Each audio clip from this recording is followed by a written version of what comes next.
Pembahasan kali ini, pengendalian instrumen digital. Berikut ini dia pengertiannya.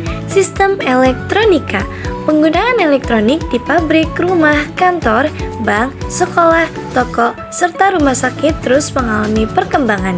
Pengembangan perangkat semikonduktor, misalnya transistor, serta integrated circuit atau IC sirkuit terpadu maupun SiP pun sudah berkembang, yaitu mesin perbankan otomatis, perangkat kontrol yang bisa diprogram, komputer laptop, game komputer, robot, kamera digital, serta alat pacu jantung.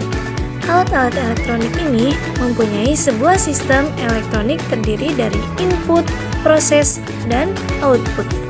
Di bagian input biasanya yaitu berupa sensor maupun transducer maupun konverter memiliki fungsi untuk ubah masukan input non-listrik jadi sinyal listrik maupun sebaliknya.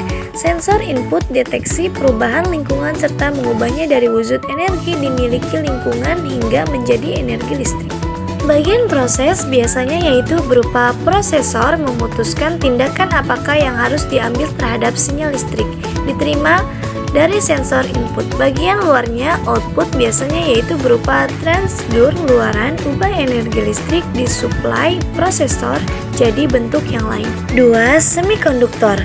Apa sih itu semikonduktor? Penghantar listrik yang baik atau konduktor, penghantar listrik tidak baik atau isolator, serta yang bisa dimiliki peran sebagai keduanya berdasarkan lingkungan, bisa bertindak sebagai isolator serta konduktor. Begitupun ada klasifikasi semikonduktor intrinsik, terbentuk dari semikonduktor murni mempunyai ikatan kovalen sempurna, misalnya silikon Si, karbon atau grafit Si, dan germanium G.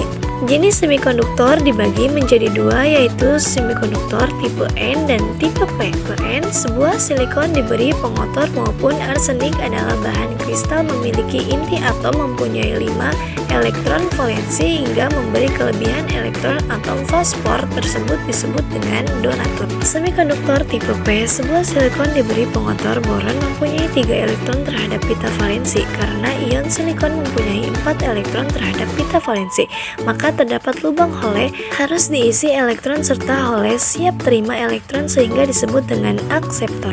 Berikut penggunaan semikonduktor bisa dikatakan jadi bahan dasar untuk perangkat teknologi modern, sadar ataupun tidak. Perangkat elektronik yang kamu gunakan seperti smartphone atau komputer disusun dengan komponen bahan dasar semikonduktor.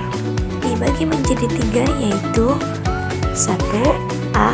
LED emitting diode LED.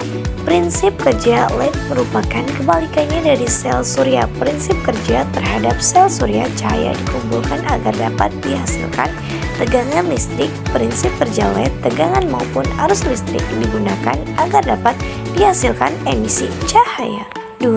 Transistor merupakan komponen elektronik dibuat dari material semikonduktor agar dapat mengatur tegangan serta arus mengalir melewatinya. Fungsi transmisor tidak hanya sebagai saklar namun bisa memiliki fungsi sebagai penguat arus serta penguat amplifier sinyal.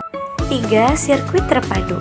Gabungan ratusan bahkan jutaan transistor, resistor, dioda, serta kapasitor sekarang ini dijadikan satu terhadap mikrosip memiliki ukuran kecil atau sentimeter disebut dengan sirkuit terpadu atau integrated circuit. Gerbang logika dianalogkan sebagai otak sebuah barang elektronika agar dapat jalankan fungsinya. Gerbang logika ini didasarkan terhadap analog untuk tentukan sebuah alat elektronika itu bekerja, hingga menjadi bagian yang penting pada sebuah alat elektronika.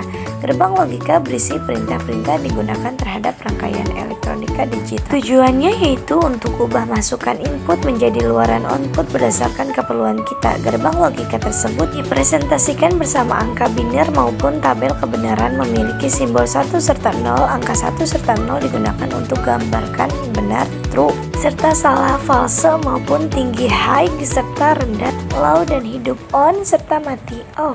Terima kasih yang telah menonton, semoga bermanfaat.